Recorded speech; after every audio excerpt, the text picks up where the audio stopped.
So let's take a look at some basic definitions in this unit number 6. Okay, unit number 6 is work, power, energy, and basically as we saw in unit number 5, we were dealing with the D'Alembert's principle.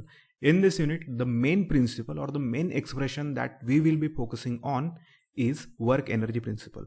But before proceeding over to work energy principle, let's see some basic definitions that you are well acquainted with. Okay, the first definition here is work. Work is defined as mathematically force into displacement. Technically, it can be said as work is done when a force causes displacement of the body upon which it is acting. Okay, see the mathematical expression here. Work done is equal to force into displacement. Then the second definition here is energy, and it is defined as the capacity to do work. Then the rate at which work is being done, is called as power. Okay, these are the three basic definitions that need to be introduced at the start of this unit number 6. Now we will move on to the main thing in this unit, which is work energy principle. Okay, let's move on to work energy principle. Now let's see what work energy principle exactly says. See, work done by force or forces, because in a system there may be one force or more than one number of force. Therefore, work done by force or forces acting on a body during its displacement is equal to change in its kinetic energy. Okay, I again repeat this. Work done by force or forces acting on a body during its displacement is equal to change in its kinetic energy. Therefore, this whole statement can be confined into this very small expression, which is work done equal to change in K. Now, work done is expressed as F into S, and change in kinetic energy. Change in kinetic energy means the difference between the kinetic energy when the body was having its final velocity and the state of body when it was having its initial velocity. Therefore, what we can write over here is half m. Final velocity is denoted by v. It will be v square. Half mv square is kinetic energy. And while the body was in its initial velocity, it will be denoted by u square. Therefore, F into S is equal to half m into in bracket v square minus u square. This portion LHS denotes the work done.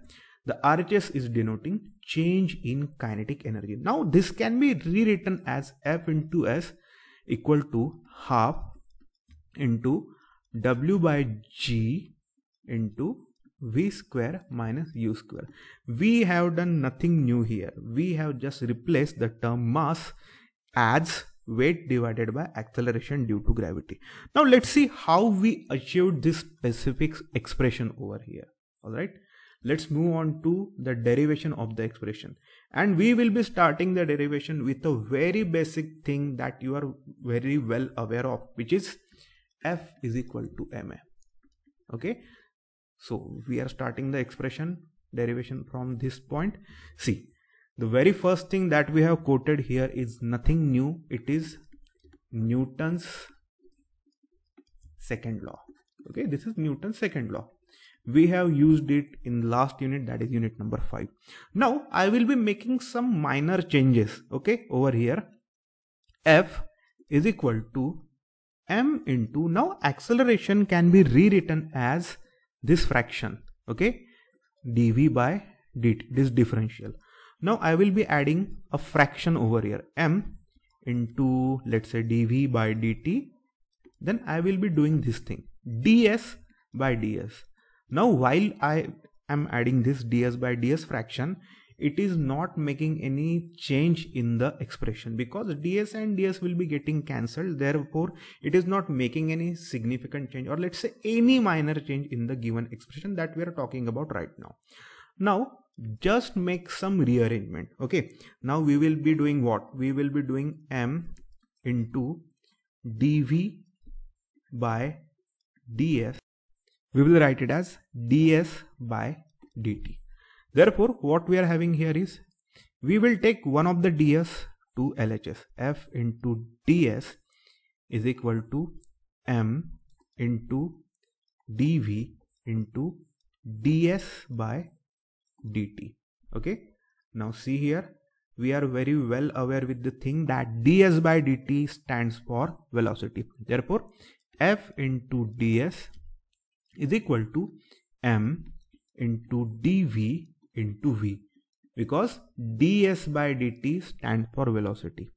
Then we will be putting some exact integrals over here. We will be integrating these equations on LHS as well as RHS with some limits. Therefore, putting the integral sign, integrating LHS and RHS with proper limits. Therefore, we can write it as f into ds.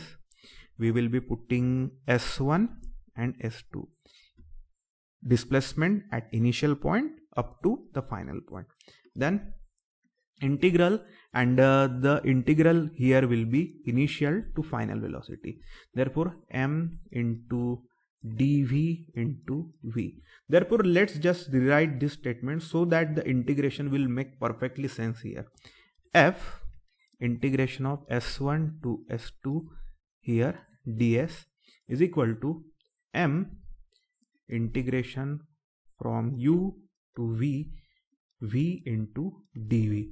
Now if we integrate it, okay, if we integrate it, we will be getting f into in bracket s. Here we will put the limits as s1 to s2.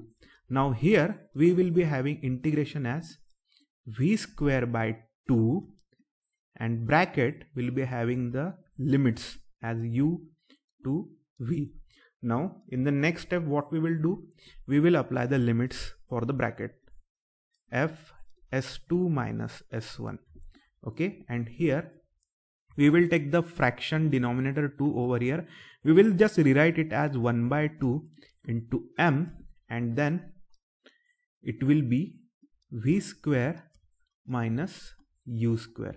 Now if you consider the body starting its displacement from rest, then s1 will be making no meaning. Okay, we can directly put displacement as plane s, because whenever a problem is there, if a body is moving, it will be starting from its initial position and then it will be having some displacement, and that displacement will be directly given by the term s. Therefore f into s is equal to half m v square minus u square, where v is final velocity and u is initial velocity. Now if you want to see how this expression has come to the work energy principle, see, F into S stands for what? F into S stands for work, force into displacement, and this RHS stands for what? Change in kinetic energy. Okay, change in kinetic energy. Therefore this is the required expression that we quoted in the starting of this topic, that is work energy principle, which is force into displacement is equal to half mv square minus u square. That is, work done in a system will always be equal to the change in kinematic energy of that system. So that was all regarding derivation of work energy principle and definitions regarding this unit number 6. In the next video, in the next lecture, we will see a problem and we will be using this specific expression, this specific equation for getting solution of that problem. So I will meet you in the next one. Till then, take care. Bye bye.